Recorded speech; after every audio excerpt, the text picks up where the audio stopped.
지난번보다 이제 오늘부터 조금 더 선명하게 잘 들리시고 또 부드럽게 아마 들리시리라고 생각합니다. 주님께서 또 이와 같은 공사를 또 무사히 어느 정도 마칠 수 있도록 허락을 해주셨습니다. 감사합니다.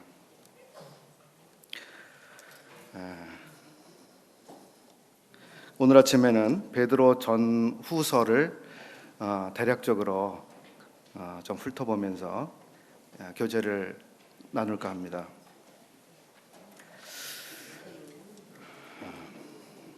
요한복음 13장 7절에 굳이 이제 안 찾으셔도 되겠습니다. 13장 7절에서 주님께서는 제자들에게 내가 이제는 알지 못하나 이후에는 알리라 이렇게 말씀하신 말씀이 있습니다. 주님께서는 제자들의 발을 씻어 주시는 이 겸손한 봉사를 하셨는데 제자들은 그것이 무엇을 의미하는지 알지 못하고 있었습니다.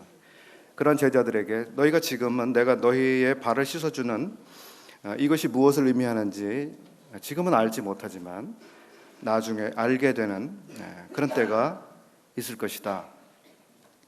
이렇게 말씀하셨습니다. 또 같은 장 36절에서 내가 지금은 따라올 수 없으나 후에는 따라오리라 이런 말씀도 하셨습니다.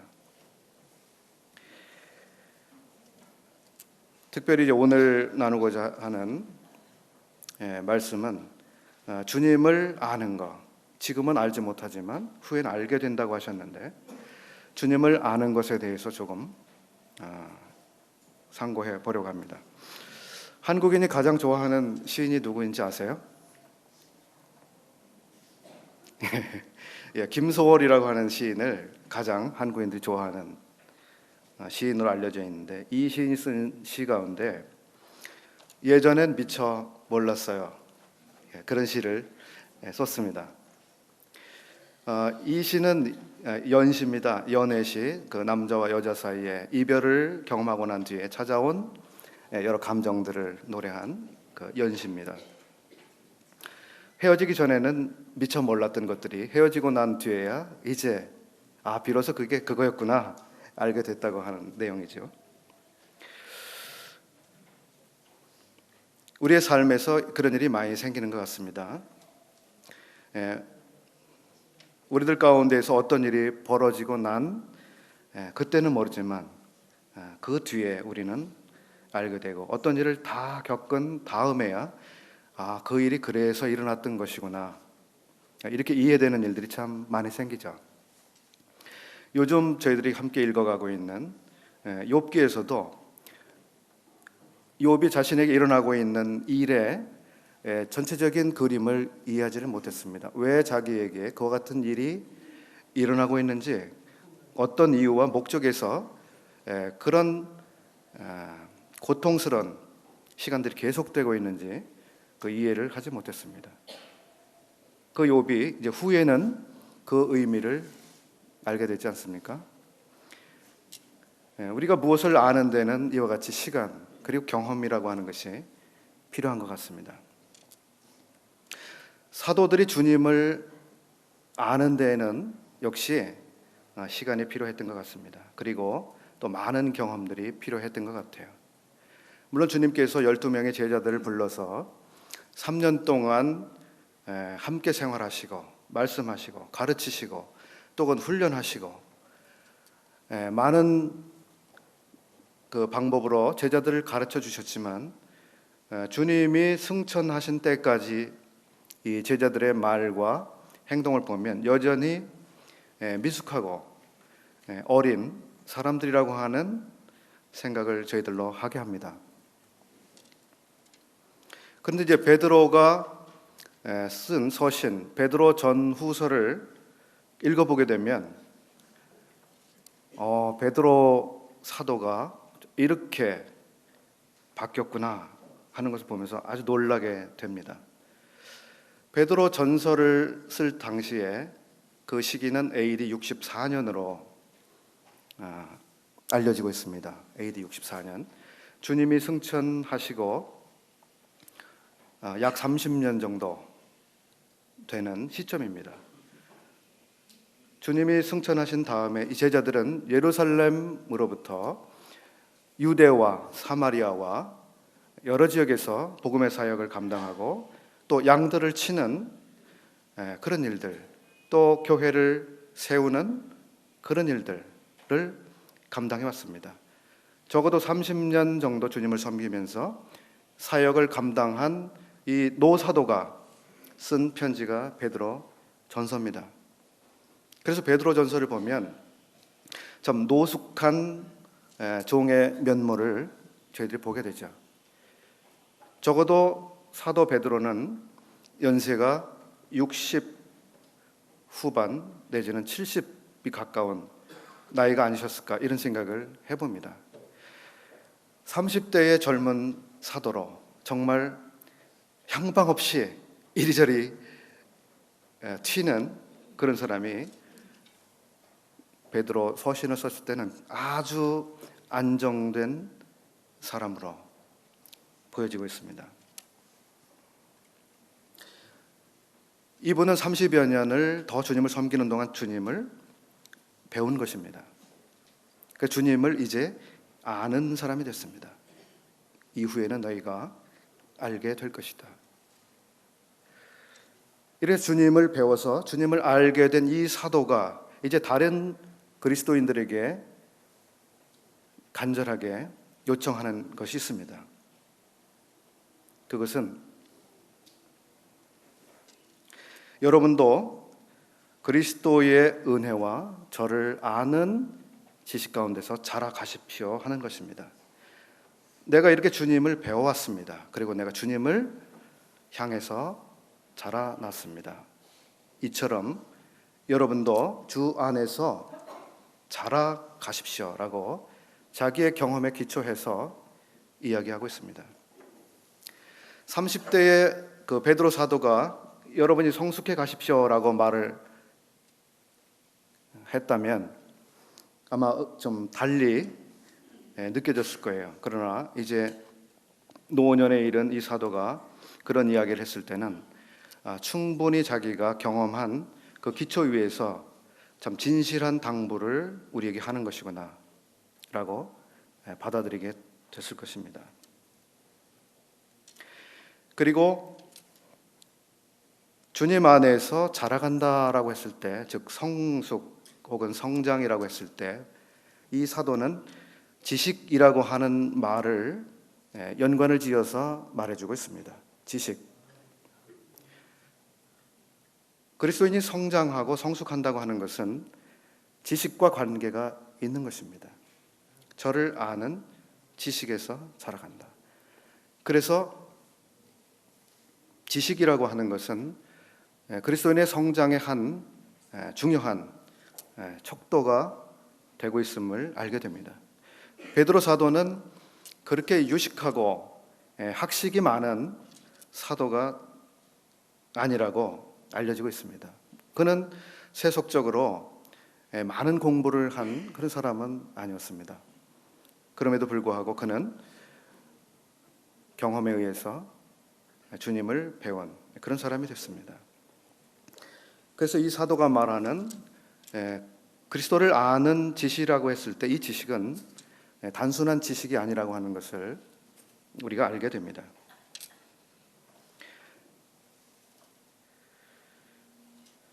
그러면 우리는 이제 사도 베드로가 주님을 알기 전에 어떤 사람이었는지 사복음서에 나타난 베드로의 말과 행동을 통해서 한번 생각해 보겠습니다.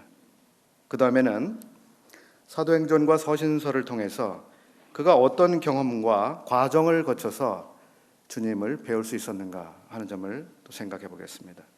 마지막으로는 베드로 사도가 쓴 전후 서신을 통해서 이 노년의 사도가 어떤 성숙한 그리스도인이 되었는지 추적해서 살펴보도록 하겠습니다. 먼저 사복음서에 나타난 사도 베드로의 말 그리고 행동을 찾아보겠습니다.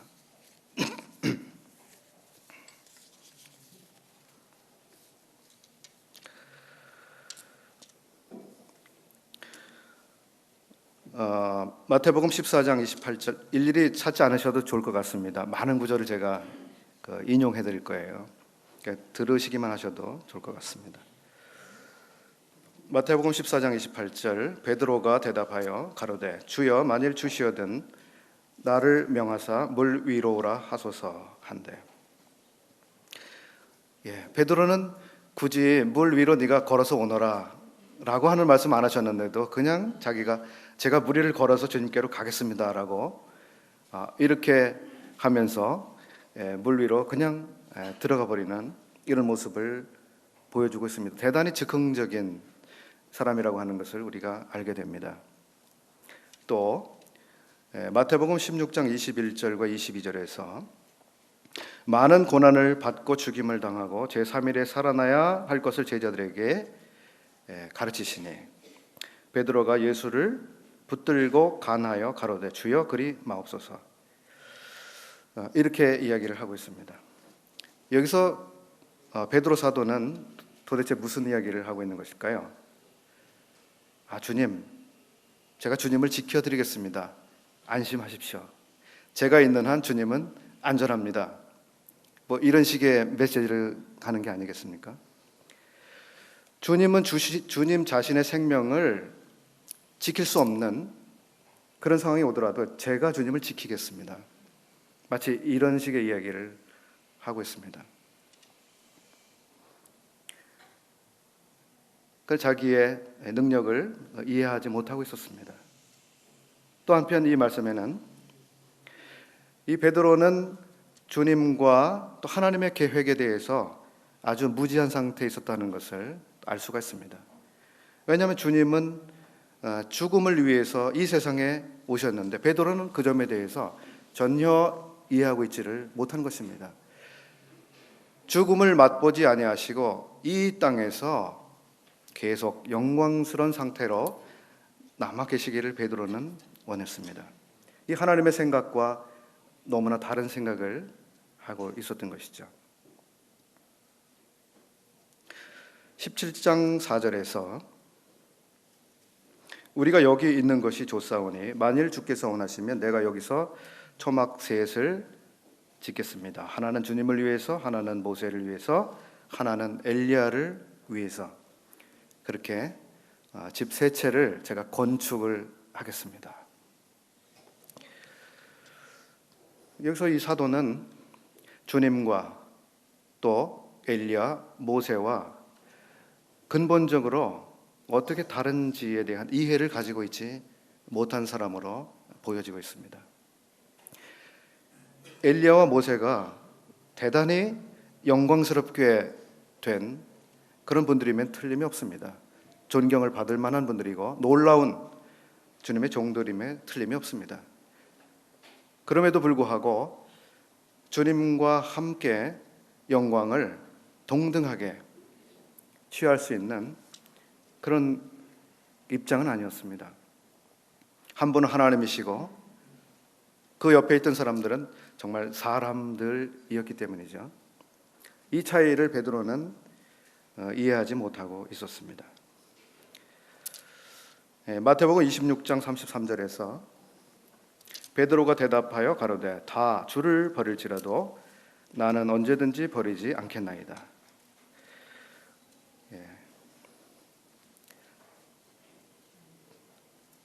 여기서 모든 다른 사람들과 자기를 비교하는 이 사도의 모습을 우리가 봅니다. 한쪽 저울에 자기 외에 모든 다른 사람들을 올려놓고 또 다른 저울에는 자기를 올려놓고 이 저울이 어느 쪽으로 기우는지 보여주고 있습니다.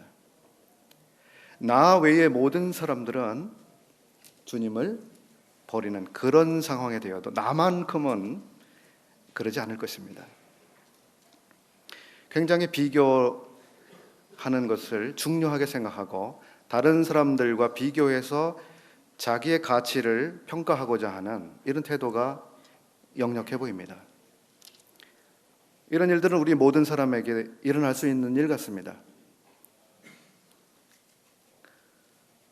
우리 자신이 하나님 앞에서 얼마나 어떠한 가치를 가지고 있고 어떠한 사랑을 받고 있고 어떠한 은혜 속에 있는지를 생각하는 것이 아니라 다른 사람들과 비교해서 저 사람에 비해서 나는 좀 더 이런 식의 생각을 우리 자신도 모르는 사이에 많이 할 수가 있는데, 성숙을 경험하지 못한 이 사도 역시 그런 식으로 다른 사람들과 자기를 비교하고 있습니다. 또 하나 단적으로 마가복음 9장 34절에 저희가 잠잠하니 이는 노중에서 서로 누가 크냐 하고 쟁론하였습니다. 이건 베드로 사도뿐만 아니라 함께했던 다른 사도들 역시도 그런 상태에 있었던 것입니다. 도토리 키를 재고 있었죠. 요한복음 13장 8절에서 베드로가 가로되 내 발을 절대로 씻기지 못하시리이다. 예수께서 대답하시되 내가 너를 씻기지 아니하면 내가 나와 상관이 없느니라. 여기 사도는 이런 생각을 가지고 있는 것 같습니다. 이 사도는 자기가 이해할 수 없는 그런 일은 받아들이지 못하고 있는 사람으로 보여지고 있습니다. 내가 이해할 수 있는 일, 내가 이해할 수 없는 일은 받아들이지 못하고, 주님조차도 내가 이해할 수 없는 그런 일은 하실 수가 없습니다. 주님은 제가 이해할 수 있는 그런 일만 하셔야 됩니다. 마치 그런 모습을 보게 합니다. 우리는 안 그럴까요? 이건 참 이해가 안 되는 일인데 주님 어떻게 이런 일을 허락하시지? 근데 우리 주님께서는 우리가 이해할 수 없는 일을 너무 많이 하시지 않습니까? 여기 사도는 제가 이해할 수 있는 일만 주님이 하셔야 됩니다라고 하면서 주님을 제한하고자 하는 이런 사고를 가지고 있는 분으로 나오고 있습니다. 이 생각이 후에는 이제 바뀌게 되죠. 요한복음 18장 10절에서 시몬 베드로가 검을 가졌는데 이것을 빼어 대제사장의 종을 쳐서 오른편 귀를 베어버리니 그 종의 이름은 말고라. 참으로 용감하고 씩씩한 사람이죠. 행동파입니다. 무엇인가 해야 되겠다고 생각하면 즉시 행동에 옮기는 아주 실제적인 사람이죠. 그런데 여기 사도는 하나님의 나라가 어떤 나라인지 도무지 이해하고 있지 않은 사람으로 보입니다. 만약에 나의 나라가 이 세상에 속한 것 같다면, 그렇다면 나의 종들이 나를 보호했을 것이고 나를 잡지 못하게 했을 것이고 나를 죽이지 못하게 했으리라고 주님은 말씀하셨습니다. 여러분들이 나를 체포하고 신문하고 죽음에 넘기는 것은 하늘에서 허락한 그 권세 안에서만 할 수 있다고 하는 것을 선언하셨습니다. 그래서 하나님의 나라와 이 세상의 나라가 어떻게 다른지를 주님은 명확하게 드러내셨습니다. 나의 나라가 이 세상에 속하였다면 내가 이렇게 있지 않을 것이다. 사도 베드로는 주님의 나라가 어떤 나라인지 이해하지 못하고 있습니다. 칼을 가지고 무엇인가 할 수 있는 그런 나라가 주님의 나라일 것이라고 생각을 했습니다. 주님의 나라는 그러나 그와 완전히 다른 나라였습니다. 칼로 일어선 그 사람은 칼로 망하게 되는 이것이 이 나라이고, 주님의 나라는 칼과 무관한 그런 나라였습니다.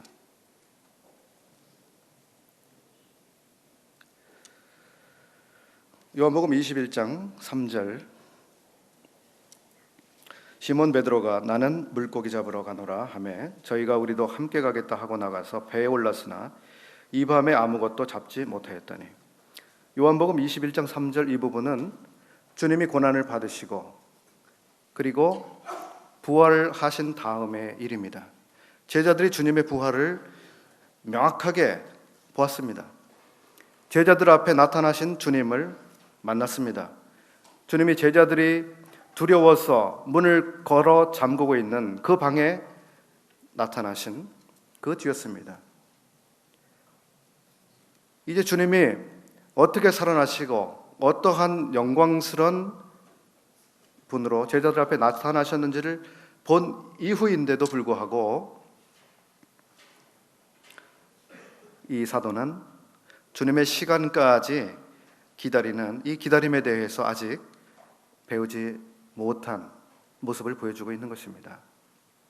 조금 기다리다가 이 사도는 내가 앞으로 무엇을 해서 먹고 살아야 될지 막막하구나. 예전에 생업으로 했던 고기 잡는 일을 그냥 다시 해야 되겠구나 하면서 물고기를 잡으러 떠났습니다. 다른 제자들도 부화뇌동했죠. 아, 그래, 나도 함께 가자. 성숙한 그리스도인의 면모는 이와 같이 주님의 시간을 이해하고 주님의 시간까지 기다리는 이런 모습으로 또 나타나기도 합니다. 여기 사도는 아직 주님의 시간을 이해하고 기다리는 데까지 이르고 있지 못하는 것을 보게 됩니다. 요한복음 21장 21절, 이에 베드로가 그를 보고 예수께 여짜오되 주여 이 사람은 어떻게 되겠사옵나이까? 주님께서 베드로에게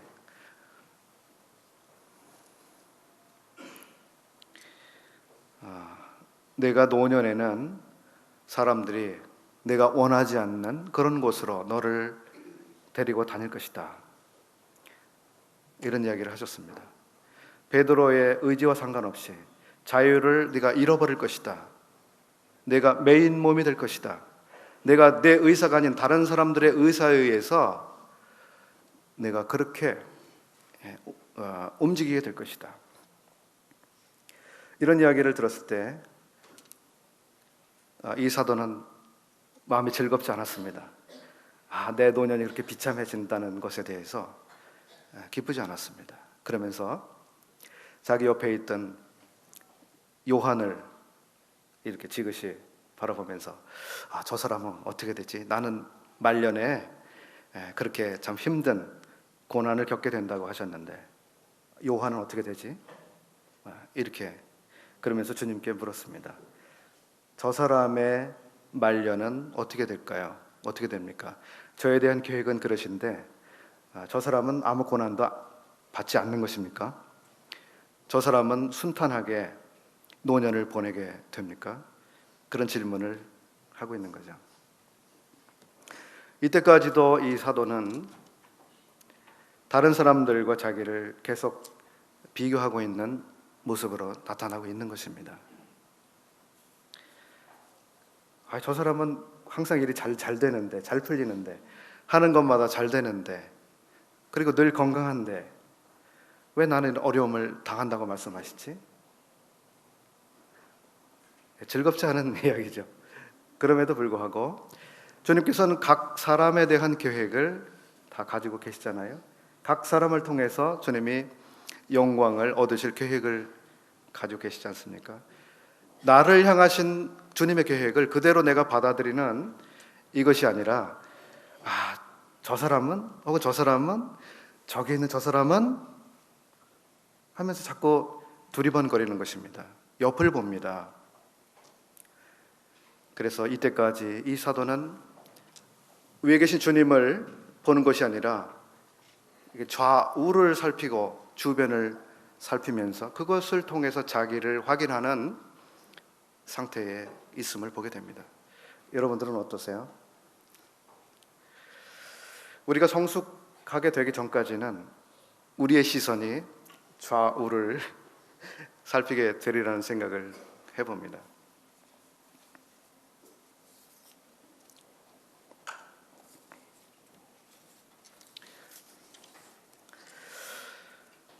이제 이 사도행전 역사는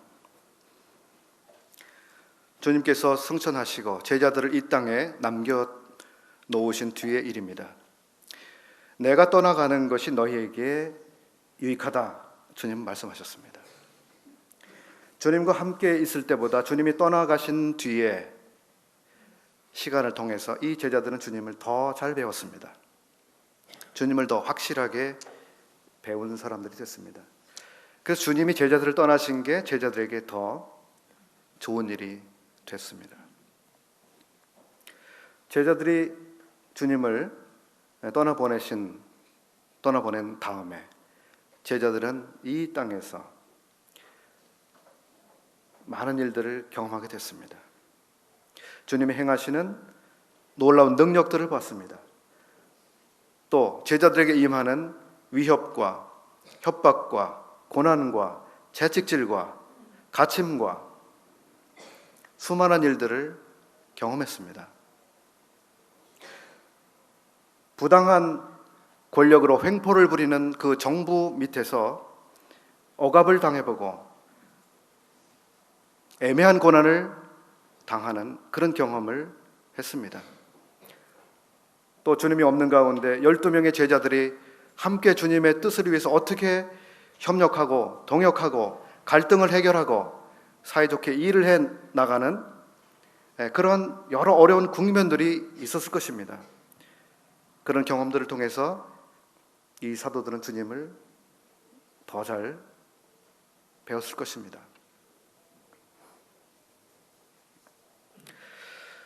사도행전 2장에서 오순절날 거기에 모인 무리가 성령에 충만하게 된 사건이 일어났습니다.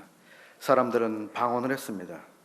이제 사람들은 새로운 마음을 갖게 됐고 새로운 삶을 시작했습니다. 너무나 엄청난 변화가 일어났습니다. 제자들은 이와 같은 일이 자기들 앞에서 벌어지고 있을 때 참으로 놀라움을 감추지 못했겠죠.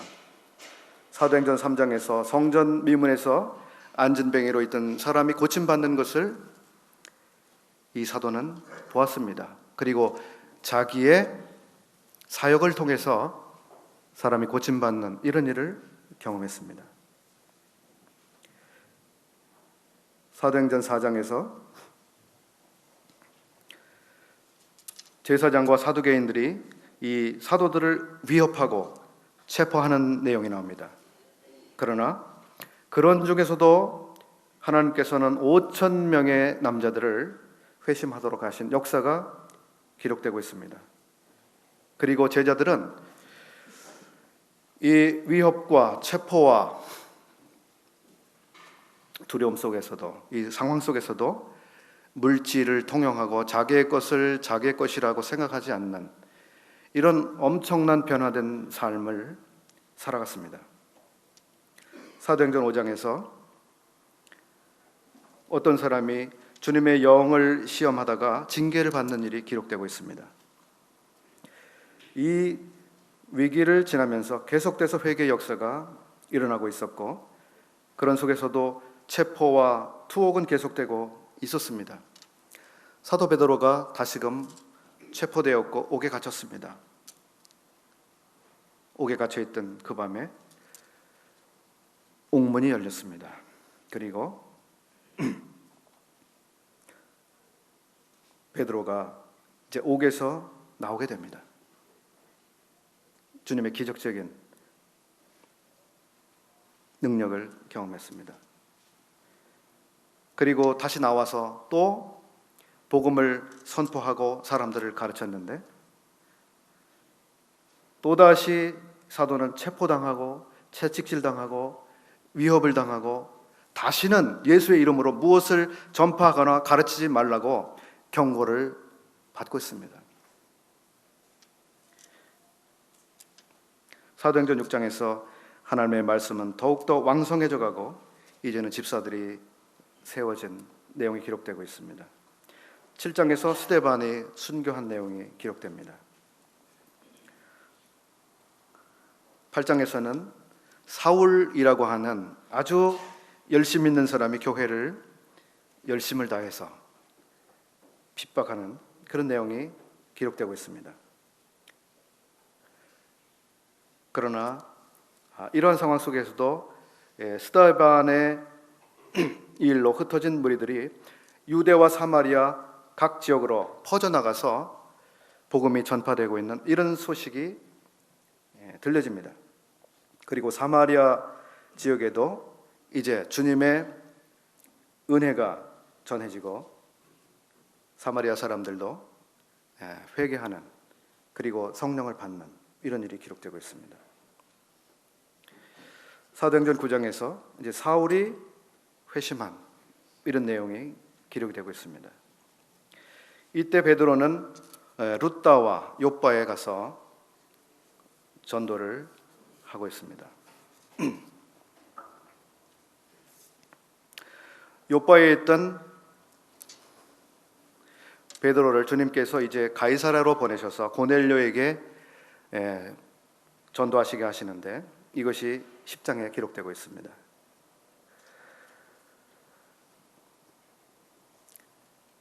어, 11장에서 이 사도 베드로는 놀라운 보고를 예루살렘 교회에 하고 있습니다. 즉 고넬료와 이방인들이 어떻게 주님께로 돌아왔고 하나님께서 그들에게도 유대인들에게 주신 동일한 선물을 주신 이 놀라운 보고를 하고 있습니다. 또 예루살렘 교회는, 즉 사도 베드로를 포함하는 것이죠. 예루살렘 교회는 바나바를 이제 안디옥 교회에 보내고 있습니다. 사도행전 12장에서 헤롯 왕이 야고보 사도를 칼로 죽인 일이 기록되고 있고, 베드로 역시도 이제 죽임을 당하기 직전에 놓여 있습니다. 베드로는 옥에 갇혔고 이제 다음 날 베드로의 목이 달아날 상황이 됐습니다. 그 밤에 주님께서 쇠사슬을 벗겨내십니다. 그리고 감옥 문을 여시고 친히 주님의 종을 거기서 나가게 하신 내용이 12장의 기록입니다. 사도행전 15장은 이제 예루살렘 회의 혹은 예루살렘 총회라고 일컬어지는 그런 회의 내용입니다. 여기까지 이제 사도 베드로가 사도행전 속에서 무엇을 경험했는지에 대한 간단한 기록입니다. 참 많은 일이 그의 앞에 일어났습니다. 그렇지 않습니까? 제가 근래에 그 백범 선생님의 그 백범 일지를 읽었는데요. 쉴 새 없이 일들이 그의 주변에서 일어납니다. 정말 쉴 시간이 없어요. 계속 일이 터집니다. 새로운 일이 생깁니다. 도망 다녀야 됩니다. 어디 피신처를 찾아가야 됩니다. 하루도 마음 편하게 쉬는 날이 없이 그렇게 살았어요. 여기 사도 베드로도 이때까지 참으로 많은 일을 경험했습니다. 이 경험 속에서 주님을 의지하는 법을 배웠습니다. 기도에 주님께서 응답하시는 것을 경험했습니다. 주님의 능력을 보았습니다. 주의 함께 하심을 그가 알았습니다. 이제 예루살렘 회의는 AD 49년에 있었던 회의입니다. 베드로 전서를 쓸 때가 AD 64년이면 이제 예루살렘 회의가 있었던 때로부터 15년이 지난 기간이 거기에 있는 것입니다. 그 15년 동안 베드로가 어디서 어떤 일을 했는지, 무엇을 경험했는지 사도행전은 더 이상 기록해주고 있지 않고, 또 사도 바울도 베드로의 행적에 대해서 그의 서신에서 기록해주고 있지 않기 때문에 15년 동안 베드로가 어떻게 주님을 섬겼는지 아주 긴 기간인데 그 부분이 지금 생략되고 있습니다. 그 15년 뒤에 이 사도는 베드로 전서를 썼습니다. 그 15년 안에 있었던 일 가운데 한 가지를 제가 발견을 했는데, 사도행전 13장 13절에서 마가라고 하는, 요한 마가라고 하는 사람이 바울과 바나바와 함께 선교하는 일에 일행으로 나섰다가 중도에 포기하고 배를 타고 집으로 가버리는 그런 일이 기록되고 있습니다. 그는 중도 탈락자입니다. 실패자입니다.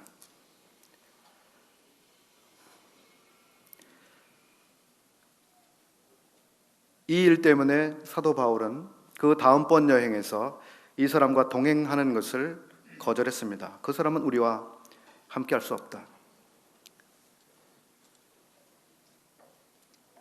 이런 일이 있었을 때 요한 마가는 어떤 심정이 되었을까? 나는 중도에 탈락한 사람이요, 중도에 포기한 사람이요, 나는 실패한 사람이다.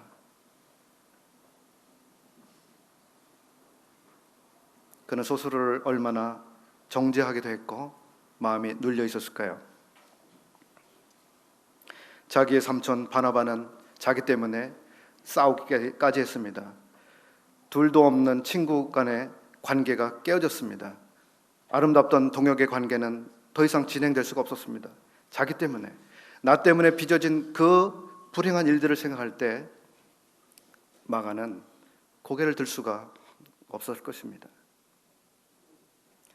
바나바는 그를 데리고 고향 섬으로 갔습니다.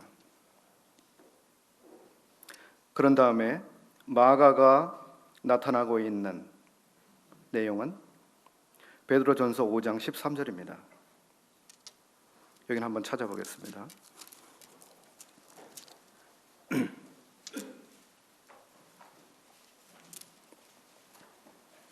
베드로전서 5장 13절. 함께 택하심을 받은 바벨론에 있는 교회가 너희에게 문안하고 내 아들 마가도 그리 하느니라. 여기 마가를 나의 아들이라고 이야기하고 있고, 사도 베드로는 이제 자기와 마가가 함께 있다고 하는 것을 여기 이야기해주고 있습니다. 처음에 이 마가는 실패를 경험한 뒤에 자기 삼촌과 함께 구브로라고 하는 섬에 가 있었습니다. 그게 사도행전 15장 36절로 38절의 내용이죠. 그런 다음에 이 마가는 베드로와 지금 함께 있는 모습으로 기록이 되고 있는데, 지금 함께 있는 장소는 바벨론이라고 하는 것입니다. 바벨론은 로마를 의미하는 상징적인 지명입니다.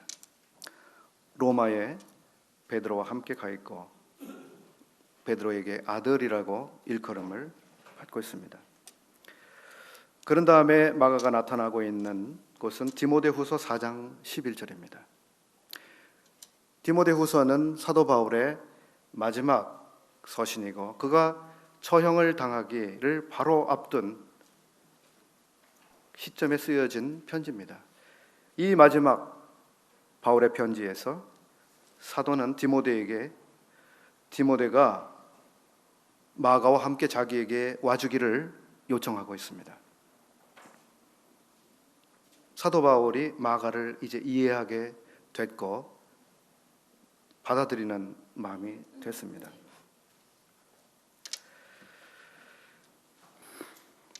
저는 이러한 정황 속에서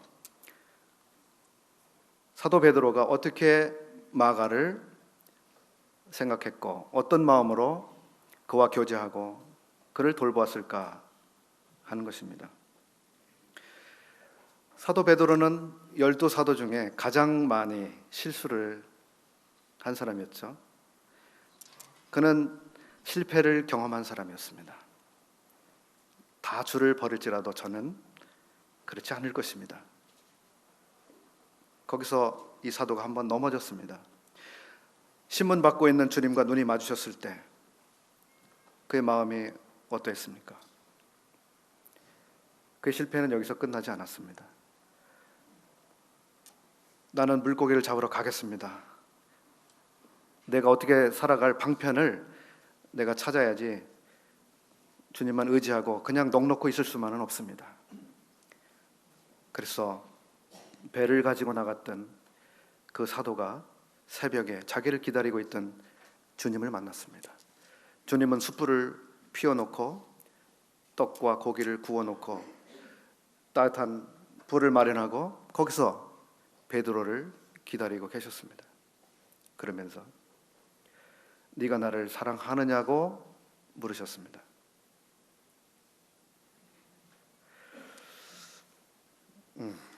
베드로가 닭이 3번 울었을 때 통곡을 했잖아요. 저는 여기서 다시 한번 베드로가 참 통곡을 했을 것 같아요. 주님, 제가 이런 자입니다. 이런 형편없는 자입니다. 그가 마음으로 얼마나 눈물을 흘렸을까요? 베드로는 이렇게 주님 앞에서 쓰디쓴 실패의 경험을 한 사람이었습니다. 실패가 무엇인지를 알았고 이 실패한 자를 보듬어주고 품어주고 감싸주는 게 무엇인지를 경험했습니다. 주님을 부인한 자기를, 주님을 떠난 자기를 주님이 어떻게 다시 맞이해 주셨는지, 이 사도는 그래서 누구보다 마가를 이해할 수 있는 사람이었습니다. 마가가 중도에 포기했다고 하는데 사람들로부터 저 사람은 실패자라고 하는 이야기를 듣고 있는데 내가 그 사람을 만나봐야 되겠다. 마가를 나한테 좀 데리고 와다오. 내가 그 사람과 함께 있겠다.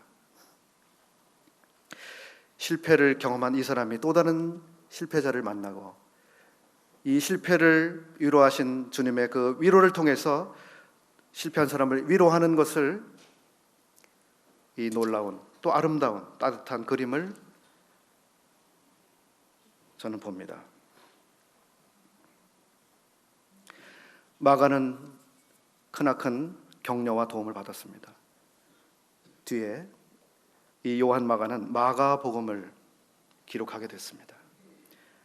마가복음은 네 서신 중에 가장 먼저 쓰여진 서신으로 알려지고 있습니다. 이 마가는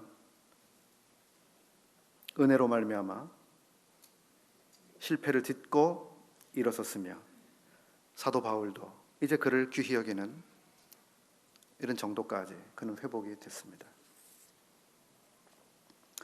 베드로가 이와 같은 사람이 됐죠. 이제 베드로 전후서를 통해서 사도 베드로가 참 성숙한 사람이 됐구나, 이런 내용을 우리가 보게 될 때 참 이분은 이제 주님을 아는, 주님을 배운 사람이 됐구나 하는 것을 보게 되는 대목들을 저희들이 발견합니다. 남은 시간이 많지 않기 때문에 간략하게 언급을 하겠습니다. 먼저 베드로 전서에서 이 사도는 자기들에게 임하는 시련과 고난에 대해서 대하는 태도가 달라져 있음을 알 수 있습니다. 이 사도는 참지 못하는 사람이었습니다. 부당한 일이 있으면 칼을 가지고 귀를 자르는 이런 불같은 사람이었습니다. 그러나 이제 이 노년의 사도는 너희들에게 오는 불시험을 이상하게 여기지 말아라, 이런 이야기를 해주고 있습니다. 그리고 너희들이 애매한 고난을 받을지라도 주님을 생각함으로 그것을 참는 사람이 되어라. 그렇게 될 때에 여러분이 받는 그것은 아름다운 모습이 될 것이라고 이야기해주고 있습니다. 부당한 처우, 부당한 대우에 대해서 이 사도가 그것을 대하는 방식이 달라졌습니다. 사도 베드로는 3장 7절에서 남편 된 자들아, 이와 같이 지식을 따라서 너희 아내와 동거하고 저는 더 연약한 그릇이요 또 생명의 은혜를 유업으로 함께 받을 자로 알아 귀히 여기라, 이런 이야기를 하고 있습니다. 사도 베드로의 가정생활의 면모를 보게 하는 대목입니다. 이 사도는 자기의 아내에 대해서 영적인 면에서 그 가치를 생각하고 있는 것입니다. 당신의 아내는 그냥 당신의 평생에 동반자가 아니라 생명의 은혜를 유업으로 함께 누릴 그러한 존재라고 보고 있습니다. 그래서 당신의 아내를 귀하게 여기십시오라고 하는 이야기를 해주고 있습니다. 사도 베드로의 결혼 생활, 그는 이른 나이에 결혼을 했습니다. 주님의 사역 초기에 그에게는 장모가 있는 것이 드러나고 있는데, 그가 주님을 3년 반 동안 따라다녔고, 주님이 승천하신 뒤에도 이 사도는 아내와 함께 주님의 일을 함께 해 나갔을 것입니다. 사도 바울은 고린도 후서에서 나와 바나바만 아내를 데리고 다닐 권위 없느냐 하면서 이 사도 베드로와 다른 사도들도 자기 아내들과 함께 주님의 일을 감당해 나가고 있음을 보여주고 있습니다. 베드로의 아내, 베드로가 경험한 그 경험들을 함께 했을 것입니다. 그의 아내에 대해 성경은 일절 침묵하고 있습니다. 그러나 베드로의 평생 그의 아내는 그와 함께 동일한 것을 경험했을 것입니다. 그러한 아내를 생각할 때 정말 귀히 여겨야 될 존재라고 하는 것을 이 사도는 알았습니다.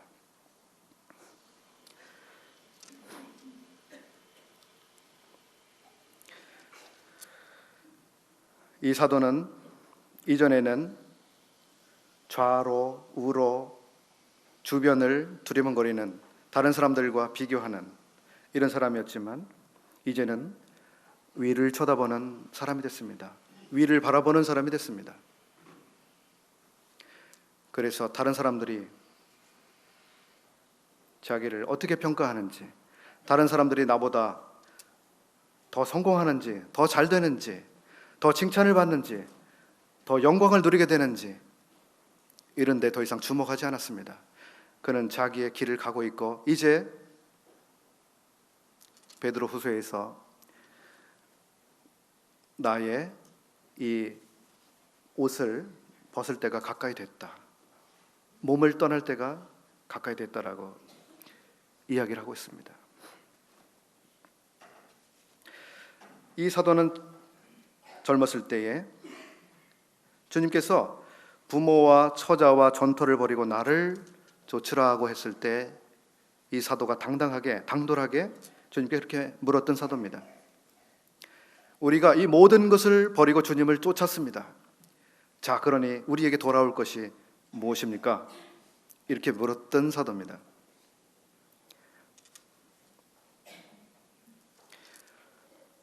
이 사도가 그 당시에 저에게 무엇을 주실 것입니까? 라고 했을 때 그의 생각에 있었던 것은 더 나은 자리, 더 큰 권세를 원했었던 것입니다. 이제 이 노년의 사도는 더 이상 그런 것을 바라지 않고 있습니다. 주님이 자신을 부르셔서 신령과 경건에 속한 그 모든 것들을 누리게 하신 그 놀라운 것들을 주목하고 있는 것입니다. 또 복음의 고귀함을 알고 있는 것입니다.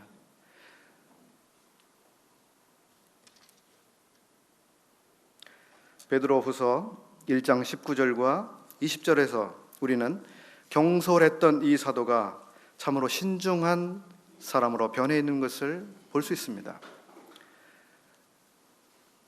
여러분 주의하십시오, 조심하십시오 라고 권고하고 있습니다. 또 주님이 다시 오시는 때에 대해 있어서, 종말에 있어서 아주 성숙된 그리고 바른 신앙을 가지고 있는 사람으로 변해 있습니다. 주님의 오심은 어떤 사람들이 생각하는 것처럼 그렇게 더딘 것이 아닙니다. 이런 이야기를 하면서 여러분이 생각하는 것처럼 그렇게 더딘 그것이 아니고, 주님이 가지고 계시는 생각은 모든 사람들이 주님께로 돌아오는 그것을 바라기 때문에 입니다 라고 이야기를 하고 있습니다. 그리고 이 세상의 마지막 하나님의 날이 임하기를 기대하는 사람으로 나타나고 있습니다. 그는 이 세상에 대한 취미, 이 세상에서의 번영, 이 세상에서의 부귀, 권세를 버렸습니다. 마지막으로 한 가지는 고집스럽던 이 사도의 생각이 열린 것입니다. 앞에서 말씀드린 것처럼 주님은 제가 이해할 수 있는 것만 하셔야 합니다. 마치 그런 생각을 가지고 있었던 그 사람이었습니다. 주님, 절대로 저의 발은 씻길 수 없습니다. 이런 일은 제가 이해할 수 없는 일입니다. 이랬던 사람이죠. 주님, 저는 절대로 부정한 음식을 먹을 수 없습니다. 저는 고넬료에게 그렇게 갈 수 없습니다. 그는 편견과 고집을 가지고 있었던 사람이에요. 이 사도가 사도행전 15장에서 보여주고 있는 태도는 참 놀랍습니다.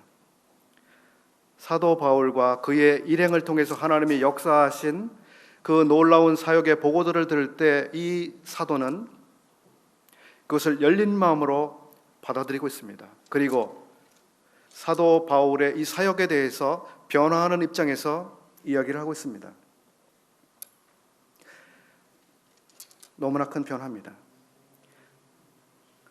나로 하여금 유대인의 사도로 삼으신 것처럼 사도 바울은 이방인들을 위해서 주님이 부르셨다고 하는 것을 인정했고, 사도 바울이 전하는 복음도 내가 전한 복음, 내가 이해하는 복음과 같은 복음이다 라고 하는 것을 그는 인정하고 있는 것입니다. 그리고 흔쾌히 동역의 손을 내밀 수 있는 이런 사람이 되어 있는 것입니다. 주님이 그를 가르치셨고 주님을 계속해서 배우게 하셨습니다. 저는 베드로의 이와 같이 주님을 알기 전에 베드로, 그리고 이제는 주님을 아는 베드로, 이것을 생각할 때 참 주님께서 사람을 성숙시켜 가시는 그 손길이 너무 놀랍습니다. 주님은 베드로를 변화시키고 또 그를 통해서 마가를 변화시켰습니다. 그 주님께서 우리들을 변화시키실 것이고 또 우리를 통해서 누군가를 변화시켜 주실 것입니다. 실패한 베드로를 통해서 마가를 위로하신 것처럼 실패한 우리를 통해서 또 다른 실패한 누군가를 주님은 위로하기를 원하실 것입니다. 여러분 주위에 실패한 사람을 알고 계시나요? 그 사람은 주님의 위로를 필요로 하고 있는 사람입니다. 기도하겠습니다. 아버지 하나님, 참 베드로의 생애를 복되게 하신 것을 감사합니다. 동일하게 참 저희들에게도 놀라운 복을 내려주시고 놀라운 은혜로 채워주신 것을 인해서 감사를 드립니다. 참 주님께서 저희들의 마지막 날까지 함께 하시고 참 저희들로 주님을 알게 하시며 주님을 닮게 하시며 참 주님을 알아가도록 역사하실 모든 은혜를 소망하며 또한 감사를 드립니다. 주님께서 저희들의 생애와 삶으로부터 영광을 받으시게 되기를 원합니다. 이 한 시간 함께 하심을 감사하옵고 우리 주 예수 그리스도의 이름으로 기도하옵나이다. 아멘.